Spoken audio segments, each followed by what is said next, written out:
We interrupt this broadcast to inform you. The company Satyress was responsible for the creation of the Centaur rescue robot Threehalves. This superhumanoid robot was intended to take on jobs that would be harmful to regular civilians, like wildfire, earthquake, or avalanche rescue operations. But recently and suddenly, these robots have abandoned their purpose and retreated into the wilderness, occasionally returning to civilization to commit horrific acts of violence and terror, usually doing so with a chainsaw. The reason for the insubordination of the Threehalves robots is currently unknown.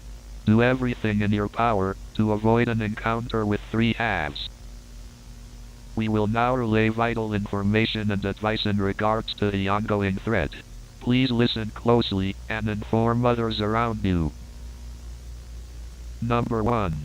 A standard Threehalves robot is equipped with an operational chainsaw. Number 2. The four-legged chassis allows Threehalves to run at over 30 miles per hour.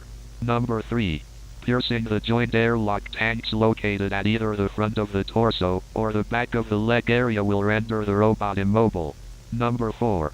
The best defense against Threehalves is to remain indoors, as they cannot fit into a standard American doorway. Upon request from the White House, the following extra information regarding Threehalves has been made public. Threehalves robots have attempted to use improvised armor plating on their weak points as a form of defense, rendering them near invincible to civilians.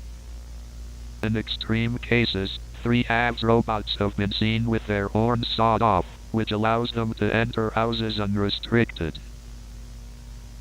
These robots are extremely dangerous, and have killed nearly 500,000 people across the United States and counting. Please regard the aforementioned advice, and do everything in your power to avoid an encounter with Threehalves.